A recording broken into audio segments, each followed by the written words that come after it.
Bonjour à tous. L'épilogue de ma précédente vidéo a voulu mettre en lumière ce que j'entrevois comme des crimes contre la vie elle-même. Alors avant d'aborder les causes cachées en pointant du doigt les histoires de pognon, je dirais simplement que je croyais, comme beaucoup d'entre nous, être sur Terre pour profiter de la vie tout en apprenant à la respecter. Ni plus ni moins, finalement. Mais certainement pas pour y perdre mon temps à devoir chercher qui nous empêche d'être heureux, même lorsque nous faisons de notre mieux, dans cette mondialisation qui n'a ni queue ni tête. Alors, comme le dit le dicton, aidons-nous et le ciel nous aidera. S'affiche sur votre écran un début d'explication avec des données chimiques et mathématiques, pour ne pas dire scientifiques. Ce tableau est extrait d'un échange avec l'IA, n'hésitez pas à appuyer sur pause pour avoir le temps de bien le lire et le regarder. À la lumière de ce tableau, titré « Composition de l'air inspiré et expiré », j'ai au moins 6 questions qui méritent attention. Question numéro 1. En lisant ce tableau, titré « Composition de l'air inspiré et expiré », on peut clairement y lire que nous expirons environ 10 000 fois plus de CO2 que nous en inspirons. Durant le crime 19, petit astérix, des milliards d'enfants, entre autres, ont été obligés de porter des masques sur la quasi-injonction d'une pseudo-organisation ayant pour acronyme OMS, créée après la Deuxième Guerre mondiale. Et nos plus éminents chercheurs, comme le regretté professeur Jean-Luc Montagnier, ont été interdits de plateau, télé, lorsqu'ils ont voulu alerter sur ce crime.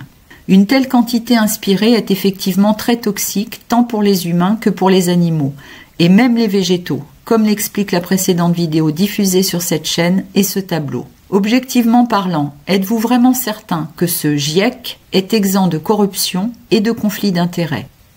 Point d'interrogation. Question numéro 2. Dans la précédente vidéo diffusée sur cette chaîne, à mon modeste niveau, j'ai expliqué le plus simplement possible que le CO2 permet aux végétaux de fabriquer l'oxygène, symbole chimique O, qui entre dans l'air que nous respirons. Et Dieu nous en fait expirer naturellement plus que nous n'en inspirons. N'y a-t-il pas une raison? Point d'interrogation. Je doute que ce soit pour en faire du pognon. Question numéro 3. Dans la vidéo diffusée sur cette chaîne le 8 avril 2024, sous le titre « Hydrogène de masse, les merdias français », point d'interrogation, dans sa version simplifiée, la définition donnée pour hydrogène, symbole chimique H, dans nos vieux dictionnaires est corps simple, gazeux, très léger, inodore, incolore et inflammable, qui entre avec le gaz oxygène dans la composition de l'eau. À des doses comme celle décrite dans les documents de la Commission européenne sur l'hydrogène de masse, Ursula von der Leyen a-t-elle l'intention de nous chanter du Led Zeppelin? Et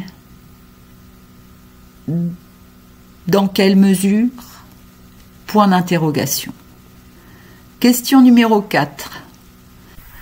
Monsieur Dan Wingington est chercheur en chef du site internet geoingénierie.org. Il dénonce depuis plus de 10 ans les épandages dans le ciel composés notamment de métaux. À l'approche de l'hydrogène de masse, certains métaux épandus au-dessus de nos têtes dans des compositions et quantités non dévoilées et à l'insu de la majorité, ne risquent-ils pas de provoquer des explosions n'importe où? Point d'interrogation. Question numéro 5. À la lumière des travaux de M. Stéphane Ries et de M. Paul Power sur l'eau primaire, qui est une eau nouvelle, qui n'a donc jamais existé avant, les explications sont dans les vidéos affichées sur la gauche de cette page. Cet hydrogène de masse ne risque-t-il pas de nous engloutir tous sous les eaux, un jour ou l'autre? Point d'interrogation. Question numéro 6. À gauche de l'écran, un aperçu de l'historique de l'élément carbone, symbole chimique C, et quelques photos. Nous pouvons y lire que le graphène a été découvert en 2004. Je fais suivre un court échange avec l'IA qui explique que le carbone et le graphène ont le même symbole chimique, C. Tu as raison de souligner ce point. J'ai fait une petite erreur dans ma précédente réponse. Le graphène et le carbone ont effectivement la même structure atomique, c'est-à-dire un atome de carbone lié à 3 autres atomes de carbone. La différence réside dans la façon dont ces atomes de carbone sont organisés en une structure tridimensionnelle. Le carbone peut prendre différentes formes allotropiques, comme le diamant, le graphite, le charbon de bois, les nanotubes de carbone et le graphène. Ces formes ont des propriétés physiques et chimiques différentes en raison de l'arrangement différent des atomes de carbone dans leur structure. Le graphène est un feuillet bidimensionnel d'atomes de carbone liés en une structure hexagonale. Le diamant est une structure tridimensionnelle très rigide et dense d'atomes de carbone liés en une structure tétraédrique. Le graphite est composé de feuillets de graphène empilés les uns sur les autres, avec des liaisons faibles entre les feuillets. Le symbole chimique, C, représente l'élément chimique carbone, et non pas une forme allotropique spécifique. Donc, le graphène et le carbone ont le même symbole chimique, C, parce qu'ils sont tous les deux composés du même élément chimique, le carbone. Au vu des inquiétudes générales sur ce truc, est-il scientifiquement acceptable qu'ils aient le même symbole chimique ? Point d'interrogation. Ces au moins 6 questions devraient motiver mes détracteurs à faire autre chose que de venir chercher à me déstabiliser dans mes recherches à essayer de faire entendre raison sur le fait que des individus ont des droits que, je crois pouvoir affirmer, Dieu ne leur donnerait pas. En cherchant manifestement à décupler mes colères, espérant peut-être les transformer en rage. Mauvaise nouvelle, c'est raté. Je pose des questions ouvertes puisque les vrais scientifiques sont interdits de plateaux télé et leurs publications écrites sont occultées par ceux qui détiennent le pouvoir de les rendre visibles et c'est presque pire sur Internet. Il est à la place laissé la parole à de pseudo-scientifiques qui, à l'instar de trop nombreux pseudo-médecins qui ont prêté un serment d'hypocrite, devront un jour faire face à des gens comme Hippocrate. Et je n'aimerais pas être à leur place. Alors à ces gens-là, je leur dis « répondez » ou « taisez-vous » ou « ne venez pas me faire chier », etc. Quant aux histoires de pognon liées à ces 6 questions, comment dire ? Pour les questions d'hydrogène, je crois qu'il suffit de prendre le temps de regarder ou de re-regarder si nécessaire la vidéo titrée « Hydrogène de masse, les merdias français » et d'écouter Van der Leyen parler de ses « mass investments ». Je ne vois pas ce que je peux y ajouter. Pour les questions de CO2, l'article que vous voyez actuellement sur votre écran justifie pour ma part qu'on se demande comment il est possible que des intérêts privés comme ceux de Bill Gates ou Elon Musk ou je ne sais qui encore puissent être autorisés à avoir les mains mises sur un élément de la nature essentiel à toute forme de vie. Et à part de grosses valises remplies de billets, je ne vois pas ce qui pourrait justifier que beaucoup d'acteurs de la communauté réellement scientifique soient interdits de plateau télé pour débattre de ces questions. Nous parlons là d'expériences faites par des apprentis sorciers de bas étage et je ne vois rien d'autre à y chercher à comprendre pour ma part. Comme je souhaite que cette vidéo soit de courte durée, en restant le plus explicite possible, je vais rapidement reparler des 6 causes officielles énumérées par l'IA dans la précédente vidéo diffusée sur cette chaîne pour y ajouter ceci. À propos de l'agriculture et notamment du méthane, ce gaz supposé être à effet de serre est, à l'instar du CO2, mais depuis plus longtemps, l'objet d'un juteux marché, le biogaz, qui a représenté plus de 133 milliards de dollars à l'échelle mondiale en 2024.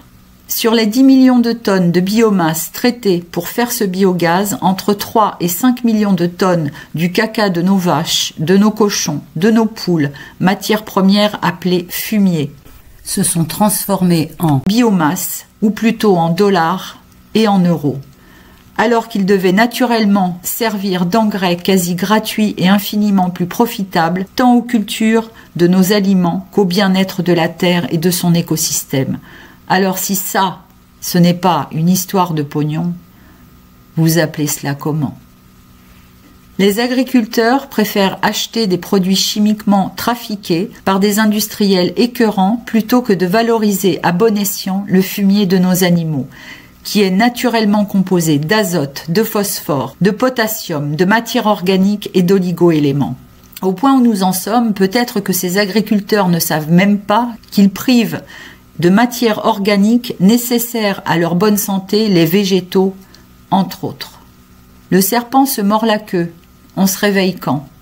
Pour parler de la déforestation, et en s'arrêtant seulement à la France, tout le monde ne semble pas savoir que bien que la surface de nos forêts ait significativement progressé, comme l'affiche le site de l'IGN, Institut national de l'information géographique et forestière, le taux de CO2 absorbé par nos forêts serait en baisse. D'après un article Presse et Médias trouvé sur le site du CEA, Commissariat à l'énergie atomique et aux énergies alternatives, alors je demande à tous les vrais spécialistes dans ce domaine, sachant que la surface de nos forêts françaises a augmenté, est-ce logique de dire et de penser que la raison est peut-être tout simplement parce que des incompétents plantent trop de pins et trop de sapins et que de ce que j'ai pu en entrevoir, certains abrutis s'applaudissent à faire de la monoculture d'arbres dans une forêt. Et tout ceci n'est-il finalement pas aussi encore une histoire de pognon? Certains préfèrent faire du pognon en vendant des tonnes de bois, de pins et de sapins à je ne sais qui. Et à les entendre, les coupables seraient les Chinois. Personnellement, je n'en suis pas du tout sûre. Pour terminer, sur la combustion des combustibles fossiles, l'industrie et les transports, ces sujets étant également relativement complexes, je dois avouer ne pas avoir eu le temps de faire de recherches suffisamment sérieuses pour répondre des questions sérieuses. Et surtout de pointer les histoires de pognon, alors je laisse ces sujets à d'autres. Voilà, j'ai terminé cette deuxième vidéo. Il y a quelques fautes d'inattention, il y a encore beaucoup à dire. Mais je crois que ce que je viens d'essayer de mettre en lumière doit suffire à pousser certains individus à faire autre chose que de venir me chercher entre guillemets des poux dans la tête. Je risque d'être absente de YouTube pendant quelques temps. Outre un besoin de repos, j'ai beaucoup de retard dans ma petite vie de tous les jours. Je ne serai donc pas là pour répondre à vos commentaires. Et à toutes fins utiles, je rappelle avoir déjà dit que je n'étais pas scientifique, alors vous êtes priés d'éviter de venir polluer cette chaîne avec des commentaires sans valeur ajoutée. Enfin, je précise que j'ai la chance que Dieu m'accorde une bonne santé tant physique que morale, et il me semble important de le souligner, sait-on jamais. À bientôt.